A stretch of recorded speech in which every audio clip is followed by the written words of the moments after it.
खुद को कष्ट देना और भक्तों का कष्ट दूर करना। तो फिर ऐसा पखंड क्यों कर रहे हो आप? फिर लोग ये देख लो भाई। हाँ जी, नमस्कार जी। आदेश जी। ये आज आप किस चीज की तपस्या कर रहे हो? थोड़ा एक बार दिखा दो यार। ये जी बर्फ की सिद्धि चल रही है मेरी, अच्छा, जो बर्फ कि की सीधी। सर्दियों में होती है। जलधारा तपस्या बोलते हैं इसको। ना वो तो मौसम के हिसाब से आज बहुत ठंड हो रही है, मतलब ये बर्फ है पूरी ओरिजिनल? मतलब मैं चेक कर सकता हूँ एक बार? हाँ जी बिल्कुल, आप देख के चेक अच्छा, कर सकते हो। मतलब कई यूं है ना कि कमेंट में मेरे पास बार बार ये आती है हमेशा एक चीज, नहीं है तो बर्फ ही है। देखो भाई, सच्ची में बर्फ है। कैमरामैन से कहूंगा एक बार भाई पास आके और दिखा दे।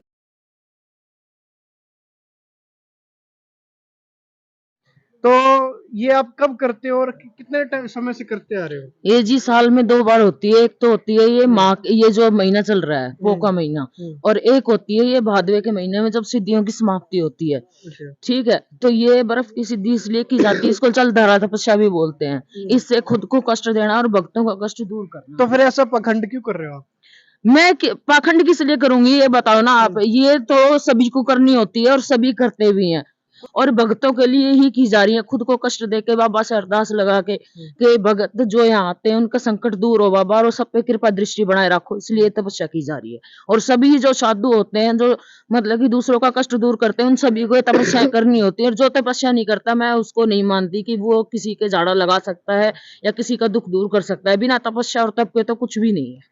तो आप सिर्फ बर्फ की तपस्या ही करोगे या फिर आगे कुछ और भी है? जेठ के महीने में पच धोने की तपस्या होगी, भादवे के महीने में मिट्टी की तपस्या होगी, फिर मिट्टी की तपस्या के बाद फिर बर्फ की तपस्या होगी और जलधारा तपस्या होगी।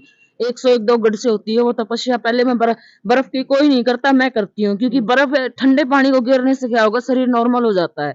पर बर्फ के अंदर जब हम बैठते हैं तो शरीर का टेम्परेचर -0 डिग्री चला जाता है। तो इसको करने से शरीर को कष्ट मिलता है। पूरा शरीर बिल्कुल सुन्न हो चुका है, मतलब कि पूरे शरीर से इतनी ठंड बढ़ चुकी है शरीर के अंदर की ब्लड भी बिल्कुल जाम हो गया है। तो करनी ये बहुत जरूरी है। अगर नहीं करेंगे तो तप इकट्ठा कहाँ से होगा? अगर दुनिया में अपने तप को बांटते रहेंगे तो हमें अपने अंदर भी तो तप चाहिए, तभी तो और लोगों के कष्ट दूर होंगे। इसलिए तपस्या की जा रही है। तो ये तपस्या आप कितने दिन करते हो और क्या कुछ देखो जी, मतलब? बाबा के आदेश अनुसार है, मैंने तो इसका दिन 9 रखा है। 9 नाथ होते हैं, 9 दिन रखे हैं इसके। 11 दिन भी हो सकती है, 21 दिन भी हो सकती है, तो बाबा के आदेश अनुसार है भाई। उसकी मर्जी के बिना तो पत्ता भी ना हिला तो तपस्या कैसे हो जाएगी?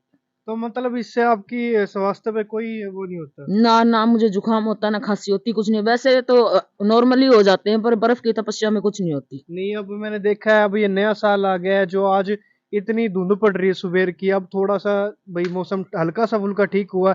तो मतलब आप कितनी देर से अब कर रहे हो? मैं तो अभी आया हूँ, मैंने सुना अभी तपस्या चल रही है, आप अपनी तपस्या में थे, तो मैं आपसे पूछना चाहूंगा कितनी सवा देर है? घंटा तो मेरे को हो गया है, और अब सवा घंटे के बाद आप मुझसे बात भी कर रहे हो, तो हाँ जी। 5-10 मिनट ऊपर भी चले गए होंगे। हाँ जी। तो इतनी देर मेरे को बर्फ के अंदर हो गई। अच्छा जी।